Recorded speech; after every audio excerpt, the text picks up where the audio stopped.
well, hell is empty, all the devils are here, to quote Shakespeare. Welcome to the QI Christmas show, otherwise known as the Feast of Stephen. Let's meet our merry players. Miss Scarlett, Joe Brand.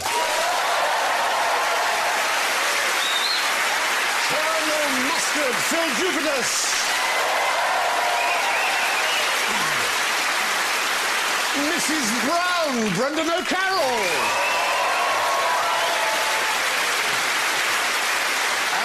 And the lead piping in the bathroom, Alan Davis.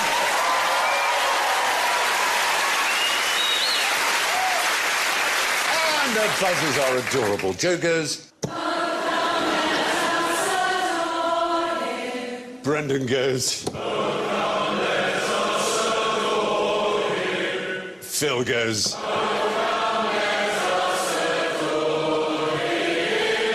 And Alan goes.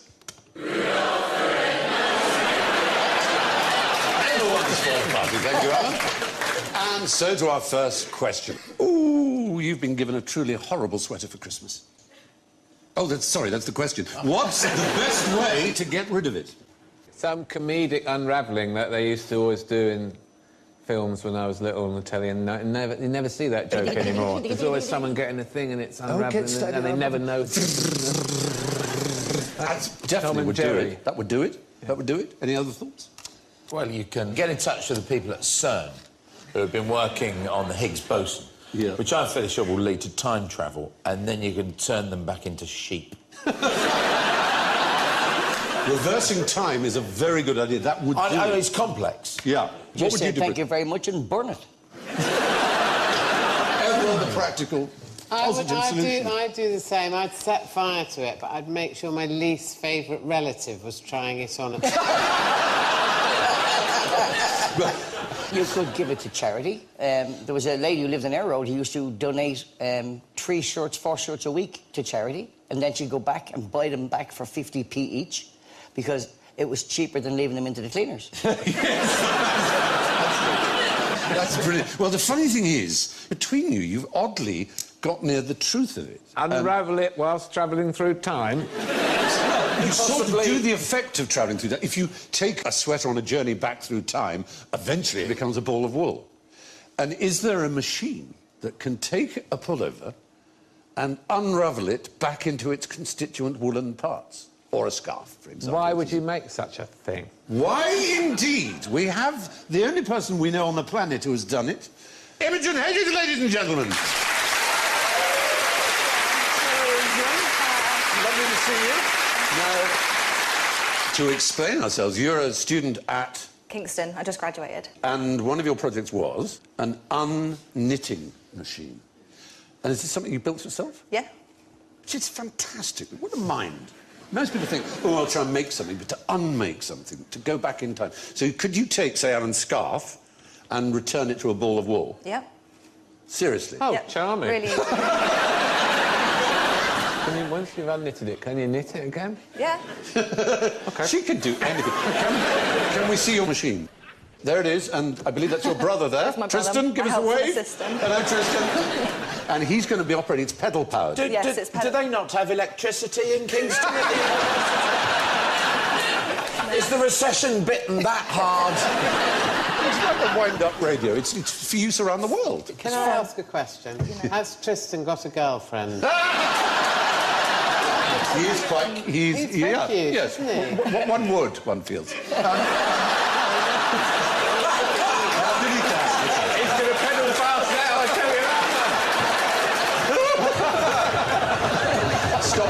Stop it once. All right. Slow down, Tristan, slow down. Behave. We've ploughed across the studio. Stop it. Imogen, thanks very much. You take the scarf away and we'll be looking at you. Thank you. Oh, dear. I just hate it when you two get all Christmassy like that. So we'll be looking on her from time to time. Now, we're all loyal servants of Her Majesty here. What do you think the Queen's going to give you for Christmas this year? A message. She will certainly be giving us all a message, that's true. Is that not a klaxon? I thought certain that would be a She klaxon. should have been, shouldn't it? But it's true. For years, it's actually been a robot. She only gives things to people when they're 100. Well, she gives Maundy money. She gives Maundy money on Maundy give? Thursday. Well, her staff, which is obviously extensive, used to be they could choose from a catalogue. Argos. And with value between 20 and 25 pounds, according to length of service. Between 20 and... That's a very small window. It is. It's not exactly... 26.99. No. Wow. No, too much. In 2006, it sort of changed. They all get the same thing as staff. These are her queries and butlers and so on. Obviously, a family and things is different. This is if you're her servant in some way. How many staff? You know, I don't have the number, but it's pretty enormous. I'm You don't sorry. know? I have failed you, Brendan, on the first fence. I apologise from the very heart of everything. I thought you would know every light bulb in the palace. Damn it, but I'll just say a number and you'll believe me. Yes. There are over 4,000 light bulbs in the palace, I can tell you that. My God. Pretty impressive, isn't it? That's some bill. Yep. Have you not met the Queen yet? Yes. She nudged me once, quite hard in the ribs. It was quite funny. It was her son's wedding to Camilla at Windsor Castle, and she'd made this very funny speech. She got on a table. She'd stood on the table. She got on a table? Yeah, she stood on the table. She stood on the chair and got on the table, and then she made a very funny speech, and she got down, and she just mingled among everyone. And I was chatting to someone, I got this rib. Is anybody going to give me cake?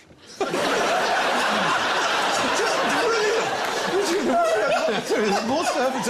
So I said, of course, ma'am, I'll get you some cake. It must be a dream. You dreamed all of it. I know it sounds mad, but it's absolutely... I'm going outside for a fag. I was in the days I'd smoked, and I'm afraid I was caught by a photographer in the buttresses of the chapel in Windsor. The buttresses? In my big top hat and everything, Sorry, did you say... Smoking a cigarette. Coming out the top of your hat. You can take your woolly hats off now if you want to, but if you're getting hot.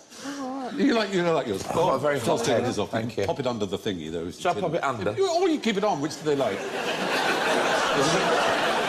Let's see how Imogen is getting on, shall we? That would be rather fun. Imogen, have you started your machine? Oh, there it is. Oh. And there's Tristan pedalling away. Yes, indeed. That's fantastic. He's looking so shy now, I feel terrible. That is absolutely amazing. You can see it. It's absolutely unravelling before our eyes. Brilliant.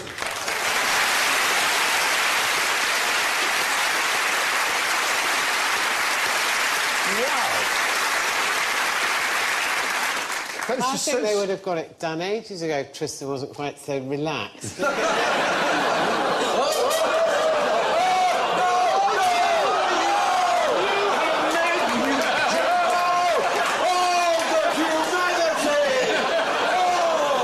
deliberately spilled boiling water on his trousers so you can knock them down. You wicked, wicked woman. As soon as they go off screen, Imogen is going to beat him. Is Tristan wearing corduroys so the heat generated by the whiff of the corduroy is powering the kettle? We've embarrassed the brother and sister team almost to death. If he gets snagged up in that, he might get unravelled himself. It's just a whole human being unravelled. I'm going to build one of those for next Christmas. I think it'd be great, wouldn't it? Yeah. We were talking about the... Thank you very much, Imogen and Tristan. Sorry about that. We'll let you replace it. It's not ruined. Let's go back to Her Madge. Now, the fact is, if you work for the Queen, nowadays, you all get the same present instead of being able to choose from the catalogue. We've done a little sort of montage of them. Bottle of bubbly, silver plate. 2008 reflected the mood of financial restraint. It was just coasters. And in 2012, Jubilee year, a special themed trinket box. You all get the same thing with monogrammed something, cigar box or whatever it was. You can't expect the woman to go down the high street shopping, can you? No, no. Especially not if she's in one of her cake frenzies. Yeah.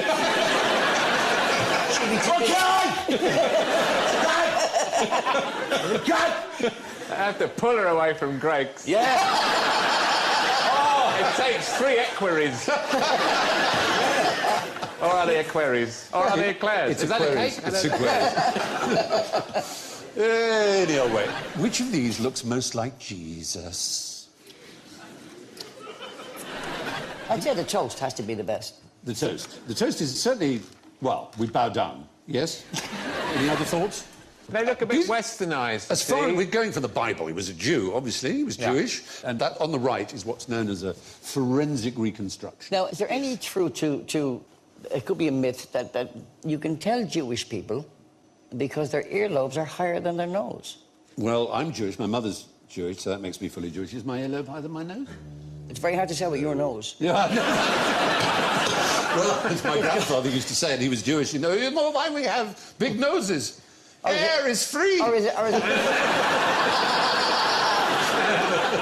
What specifically are we looking for? Well, you know, I mean, it's basically images of Jesus. It's very extraordinarily difficult to know. The Bible obviously doesn't furnish us with a description of him. No, we just know he was a Jewish man who lived at a particular time. And that's the best that forensic people can do, given that that's the sort of average, you know.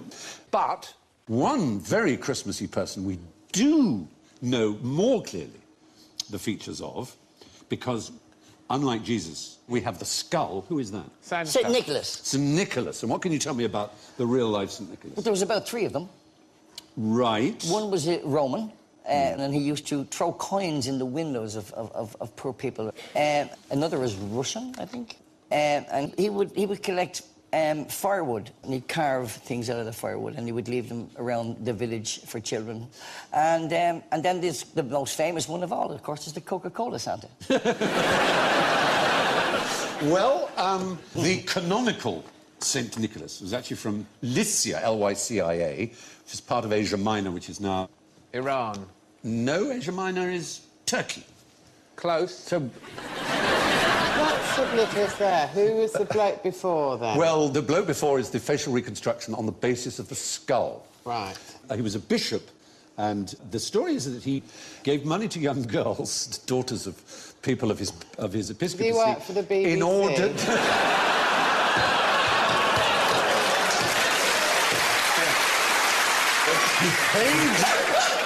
He paid the parents of the girls in order to stop them... I bet he did. In order to stop them becoming prostitutes. And he is, therefore, the patron saint of prostitutes. Which is nice that they have. I'm pleased that there's a patron saint of harlotry. I think it's good. I think it's good. Did he have a hairdresser with OCD, then? Look at it. And also quite a sort of thick, broken nose, which he could have got. People believe he fought with a heretic at Nicaea, where they had a famous... More likely did it coming down the chimney, though. Or coming down the chimney, or being beaten up by the Emperor Diocletian. And what's his era?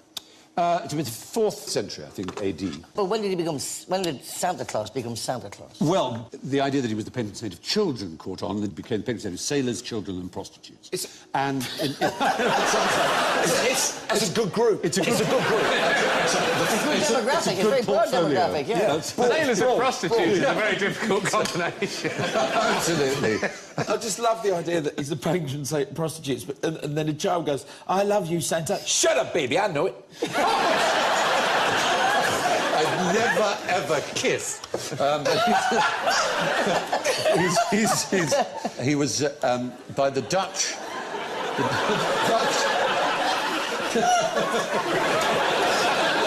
The Dutch called him Sinterklaas. But where's the modern depiction of Father Christmas where the red and white beard come from? This is where I could get my first screen. Coca-Cola. You're not getting a klaxon, but because it was certainly reinforced by Coca-Cola in the 1930s. But there are plenty of images from the 1890s of Father Christmas in red and white with a white beard. Now, Santa rewards good little boys and girls, but what happens to the bad ones? There is a culture not far from us, pretty related to us, where they really, really go a long way towards celebrating this anti-Father Christmas. Waterboarding. Who has a name?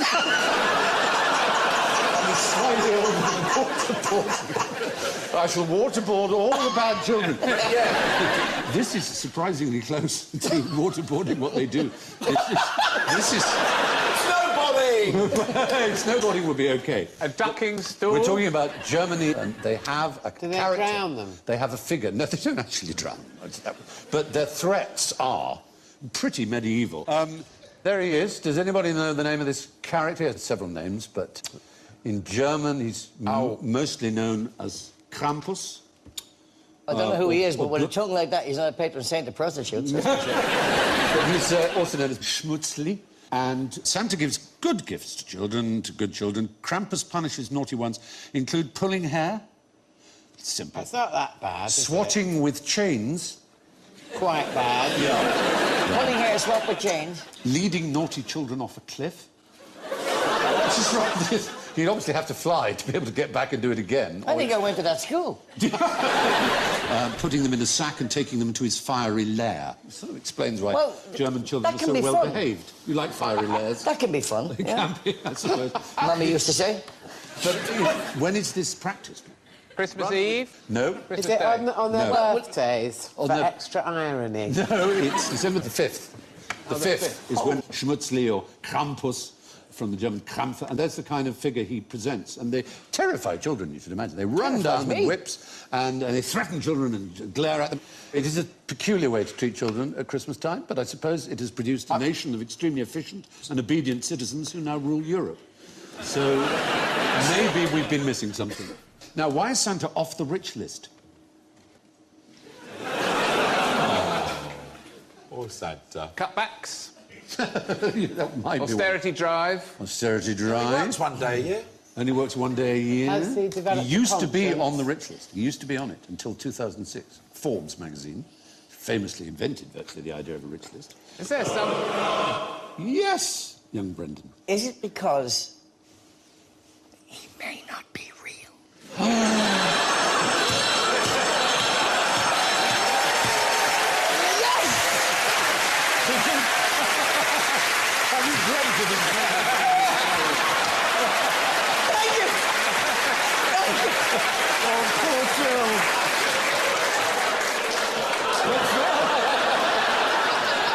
Phil, that got a klaxon, so that can't be right.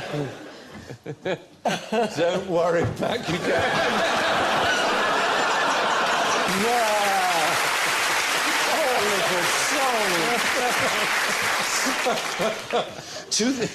Forbes magazine genuinely publishes a fictional rich list. And Central's used to be on it because they reckon he must be infinitely rich because he is able to distribute presents every year to all the children of the world, they said. I don't believe he does. I don't know why they... Richie Rich? That's Richie Rich, of course. Scrooge, I guess, on the left. Father Christmas himself in the The late Bernard Manning on the right. Can you name... I've got the top 5. Name any in the top 5 that you imagine might be on the rich Real list. people or No, imaginary fictional, that's the ones? point. Scrooge McDuck. No, but his great rival, if you can remember his name, you will get lots of points. Tony Stark out of Iron Man. Yes, he's number 5. Absolutely right. Absolutely right. Worth 9.3 billion, apparently. Number 4's from a black and white TV show with a wonderful Earl Scruggs banjo opening theme song. Oh, the Beverly Hillbillies. The Beverly Hillbillies. So it's like Clampett, Jethro Clampett. Jed Clampett, I'll give you the points for that. He comes in at number 4, and they were worth 9.8 billion. So number 3, Carlisle Cullen from the Twilight Saga is worth 36.3 billion, apparently. Wow, dude. From investments. But number 2 is the enemy of Scrooge McDuck. Good one. Flintheart Glomgold is his name. Flintheart Glomgold. Yeah. And number 1 played Benedict Cumberbatch, the richest fictional creature in the world. Human or they now in the audience? Smaug. Smaug the dragon in The Hobbit. $62 billion worth of gold he sits upon until, of course, he... Well, I'm not going to tell you the ending, because I haven't seen it. Don't spoil it. But why is Santa taken off? Because surely he must be really rich to give everyone a present. It's a very simple reason. Tax Forbes, evasion. not tax evasion. It's the usual answer. Because it's a fictional And he's list, real. And Santa is Santa is real. Forbes decided that. So there you go. Good result, Santa. Just to see how Imogen's doing, shall we? Imogen and Tristan, let's have a look. Oh, you've spooled it back up. He's turning slowly. Oh, he's doing 2 tasks now. Very good. He's balling He's it. going balling it back into a ball.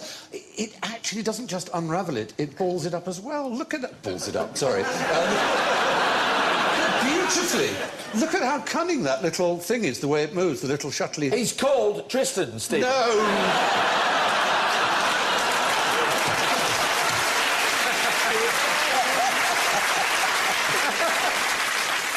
Imogen, what do you call that sort of unit that winds it up? Brother. Did you design the way that it moves like that so that it could... The little tiny thing? Yeah. That's from eBay.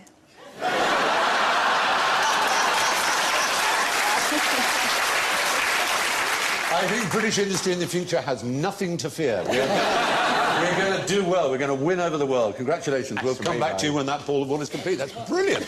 Now, how can a Christmas tree get you into trouble? Grass you up. Very good. Falling needles. Falling needles and can be a disposal.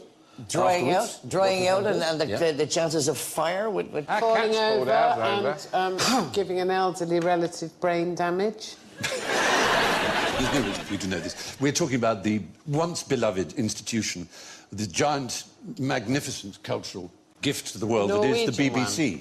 Oh. And the BBC, now, of course, is so open that you can literally look up everyone who works for it and see how much their salary is. In the old days, they, of course, all had a personnel file, and there was a figure from another institution, far more sinister even than the BBC. Broadmoor. Not Broadmoor. MI5 is the right answer. Right. And if they thought anyone who worked for the BBC was... gay. Communist. dodgy, communist, subversive... They would ask them to join immediately.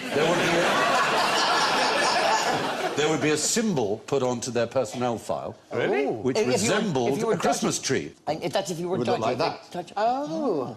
And Oh, no. the reason people thought it might be a Christmas tree was... Do you know what the German for Christmas tree is?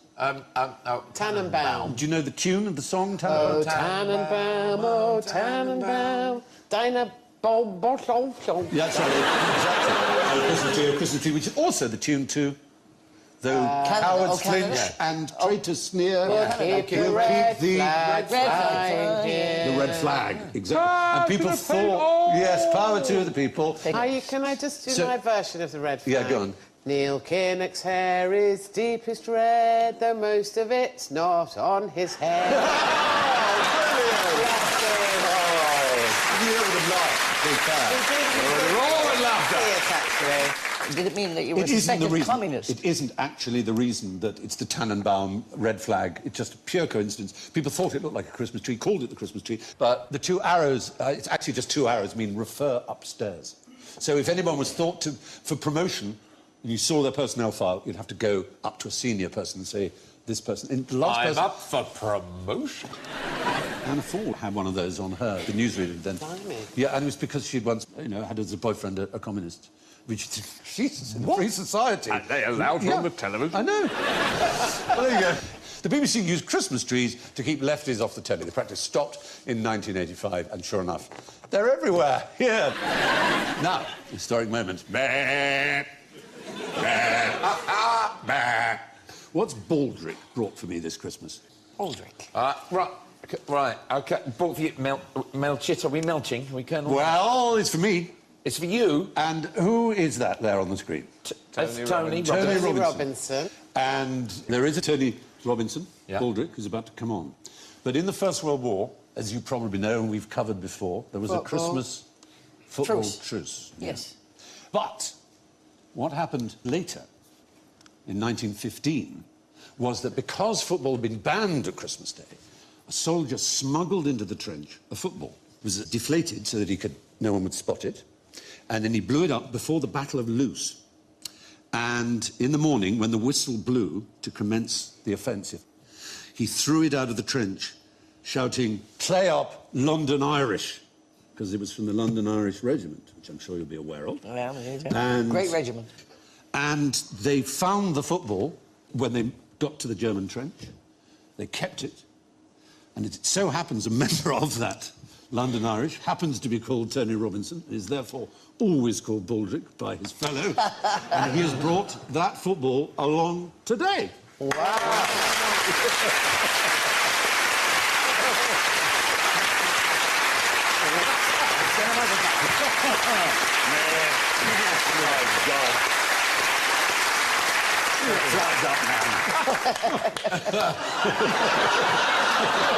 Christmas came out. Darling, take that man's name. And address. When they said This really is, Tony, the football. It is indeed just the And football. where is it kept? It's kept in the museum, which is now down in Camberwell at the London Irish Rifles. Is it called the London Irish Regiment or the London Regiment? We're D Company London Irish Rifles of the London Regiment. Right, D Company. And it's still an active regiment in the British Army, and we have some of your fellow soldiers over here. If you'd like to stand up, here they are.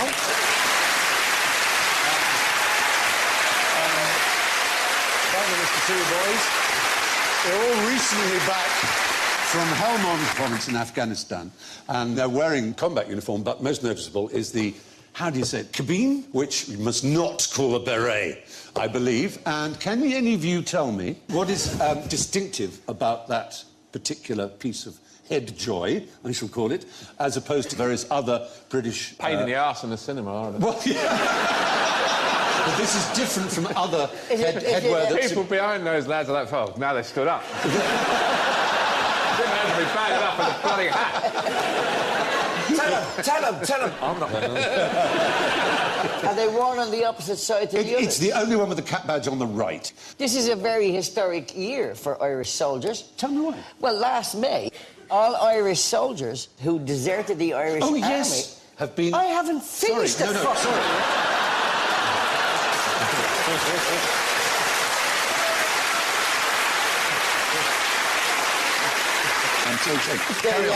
All soldiers who deserted the Irish Army in both First World War and Second World War periods and joined the British Army to fight for the British Army were granted a pardon.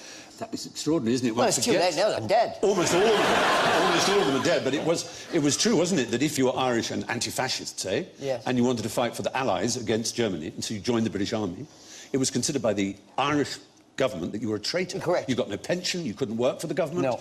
And you could barely go home. And yeah.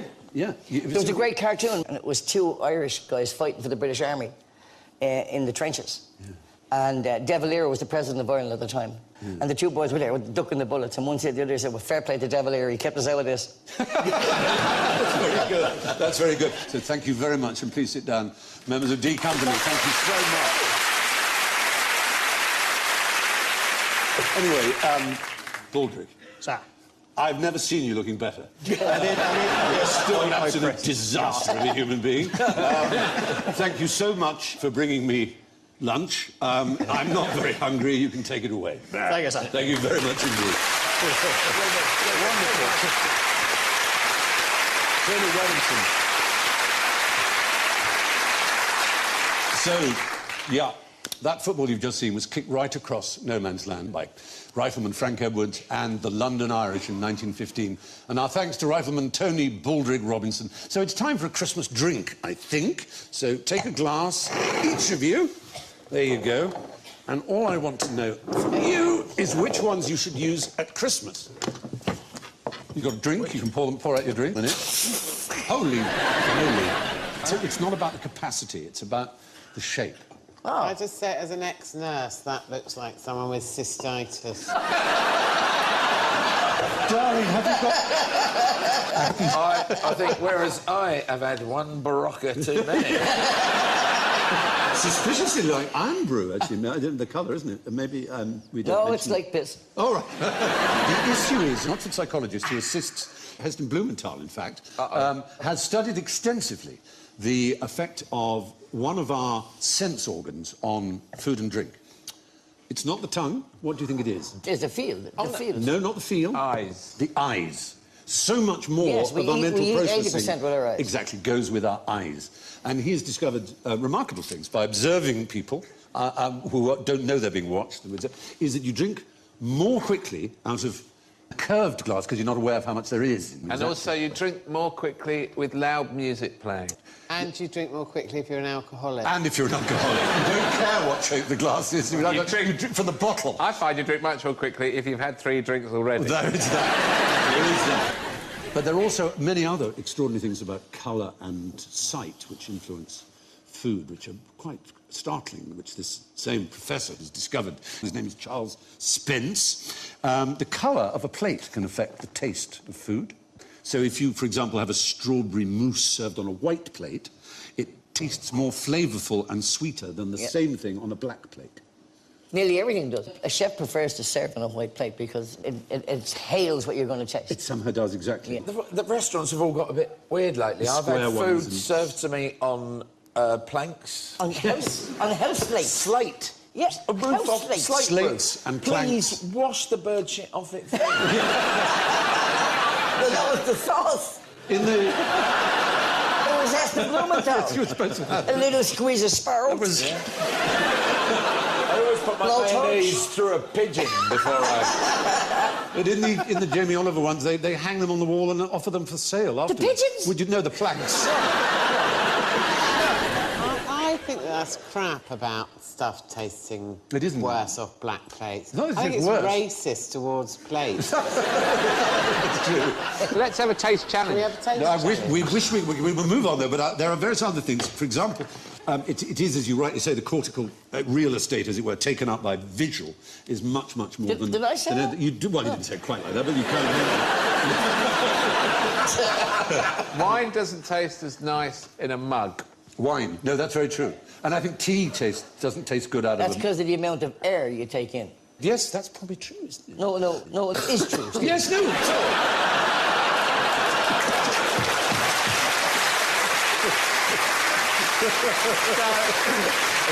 It's the thinness of the glass. It's the amount of air you're taking as you sip. If you like tea, just make 1 cup in a glass and try the tea out of a glass. It is delicious. divine. You're absolutely right. Because it My minimises... wife likes a thin Yeah. mug. Well, that's your own business. But I'm just saying... Well,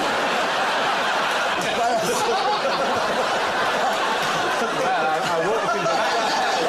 I'd leave if I I've just taken so much.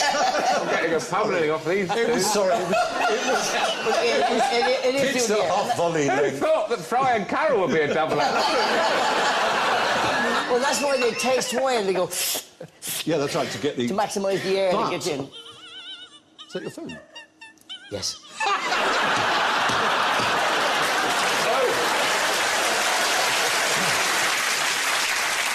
It's Heston Blumenthal. Minus I am how many so points sorry. I'm wondering I am for so sorry. I really did. ringtone. I didn't even know I had it on me.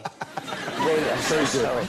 Anyway, now, let's test your beer goggles, as it were. We have a man in the audience who's just going to hold up a picture, and I want you to tell me who's that of. Marilyn Monroe. Marilyn Monroe. Yeah, you can see the picture behind it there. Marilyn Monroe. Now, it's Sam. Sam, walk towards us if you'd be kind enough. I don't think it... I wouldn't... I think it's supposed to look like her, but I'm suspicious. Albert Einstein.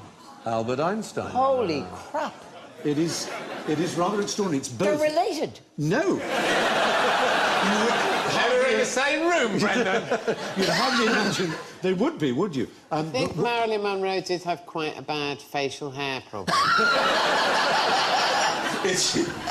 From a distance, the image does look like Marilyn Monroe, because what they do is, it's created by the MIT, this illusion, the Massachusetts Institute of Technology, as I'm sure you know. They remove Marilyn's fine-grained features, like wrinkles and little blemishes, and they remove Einstein's coarser features, like the shape of his mouth and nose, and then they superimpose the two. And from a distance, we see just the broader strokes. We see her, Marilyn Monroe, and close up, we see the fine details of Albert Einstein. And we've done another version, just to show this really does work. It's not just Marilyn. Who's that? Handsome man. That's Stephen Fry. That's I know me. him well. That's me. Hooray. And if you come towards us... Hello. Hello. Yay!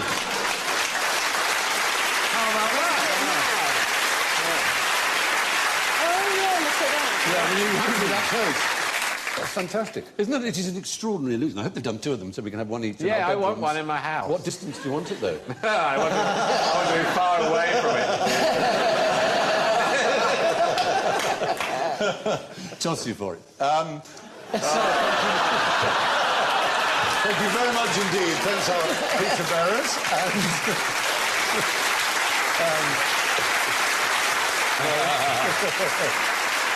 And thank you, Albert and Marilyn. So the take-home message tonight is don't trust your eyes, even when you're sober. In fact, you probably shouldn't really trust anything, because we've just come to that bit which we call general ignorance. So fingers on buzzers for very quick ones. What year was Jesus born? Yes, Brendan. 5 BC. Ooh, it's not the right answer. Damn close. 4. No. 3. No. 2. No. Other direction, 8. 6. Yes! Ah, come on. He was born 6 years before Christ. Well done, How Jesus. crazy is that? Now, how do we know? Somebody told us. It's the only authority we could possibly have. There's a book about him, come The on. Bible doesn't give the dates, though. It's been worked out by the only man we've ever been able to call, certainly for over 1,000 years, I think, Pope Emeritus. Who is he? Emeritus. What does emeritus mean? An ex-pope. An ex-pope. Is there an ex-pope in the world? We got one now. We have. Benedict, You yes. didn't phone He's him, Pope Emeritus Benedict XVI. Where did you get... His Holiness wrote a book with the catchy title, Jesus of Nazareth, The Infancy Narratives. And the calculation made by Dionysius Exiguus, which is basically Latin for Dennis the Small, on which the modern dating system is based, was wrong by several years, he says, and so he puts the date at 6 BC, which you eventually got to, Alan, in your usual method. What was the year before 1 AD? Yes, Joe. Naught. Oh, dear, oh dear, oh dear, oh dear. No. Hooray, yes. Well done. Much admired. 1 BC. Is the right answer. Oh, I was going to Why are you so surprised? You're right. It went from December the 31st, 1 BC, to 1st of January, 1 AD. The BC AD scheme, for some reason, doesn't have a 0. Anyway, here's an obviously easy one. Is 0 an odd number or an even number? It's not a number. Oh, it is a number. I give up. No, it's an interesting thought.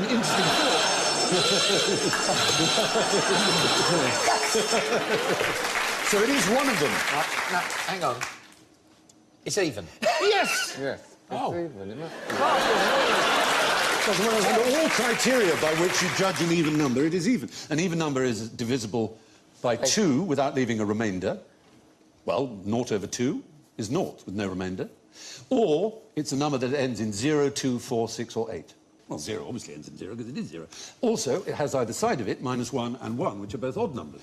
Our maths elf at QI thinks this is the easiest question that's ever been asked on QI. Yeah. Take away my glory now. I'll get my chance. The easiest question that's ever been asked. But he is a maths The elf. sun isn't there. I had that about 4 series ago, and I'm looking at it and it's not there. But this is easier. I know maths people Hate are this odd. show. I'm so sorry, Phil. You feel bad. I got it wrong. That's true. What does that put you? Now, who wants to see one of my knickknacks? My first knickknack is for you to do. I want you to create some extraordinarily magical, Christmassy things using the power of chemistry alone. And chemistry, let's not forget, means magic. Alchemet, the magic. So, you should Stephen, have... are we going to make a seasonal meth lab? Maybe. Take out your little chemistry lab. You have to put on your gloves, I'm afraid, for health and safety reasons. The gloves are While you're doing good. yours, because yours takes a bit of time, as you'll see, you pour one... What are we doing? You pour the contents of your smaller into the larger. Aha, the usual. Yeah. What it is there was a... So, let me get this straight. We're providing a sample. Is that what we're... Now, you should turn brown. Put the lid on. And then you just swirl and just swirl, gently sort of twist and swirl. You need to do that for about 2 minutes. Just not too violently, just that's I've it. done It's this lovely. before. Right, and while you're doing that, I'll just do my demonstration of using dry ice, which, as we know, always makes a marvellous reaction with water. What are the chances Keep of us swirling. being busted by the feds while we're doing this? Tom Cruise in Cocktail. Look at this. Phil, I've got this. Oh! Yeah, Oh, I'll have some of that. OK, now, there's going to be quite a violent reaction to this, as I'm sure you've all seen. Dry ice, as they call it, going into... And I've got here, this is sort of bubble, you know, bubbles. I don't know where that's going. No bubbles. So what we're trying to do is make little smoky bubbles. It's a little sort of Christmassy effect here. God, I hope I can get the lid on in time. Get down there.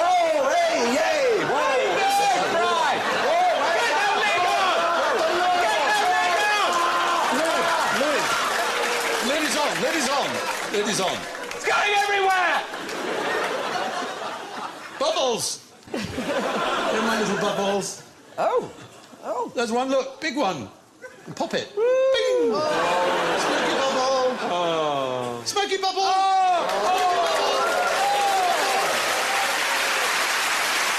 There we are.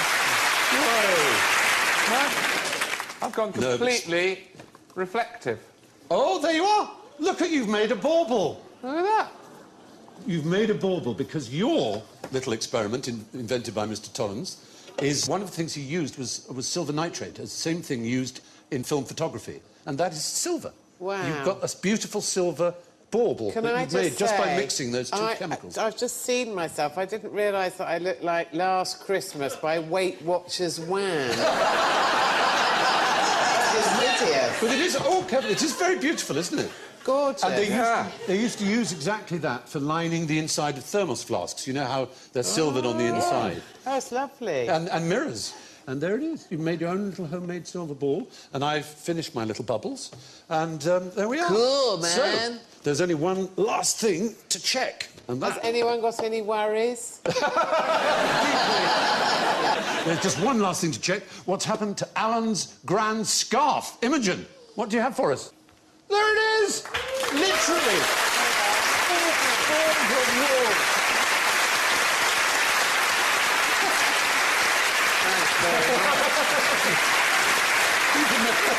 Brilliant invention. I hope they gave you first class with honours and... They didn't.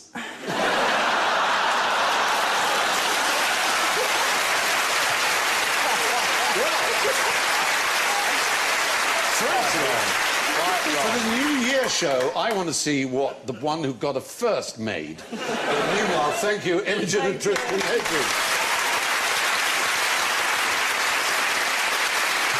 Yes, the one who got a first probably made a scarf. You're absolutely right. But that brings us to the little, not inconsequential matter of the Christmas scores. And they are very interesting, I'm afraid. In last place, though it is his first appearance, and unfortunately his phone went off, which may have cost him some points. In last place, with a very creditable -19, is Brendan O'Carroll.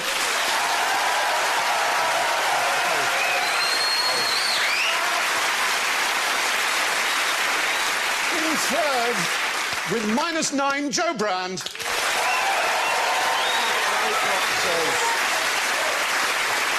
In Santa's second place, with -6, Alan Davis.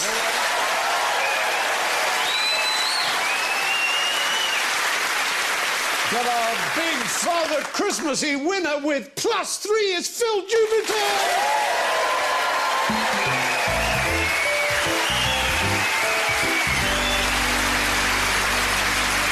So that's it from Brendan, Phil, Joe, Alan and me. Merry Christmas to you all, everywhere. Bye-bye.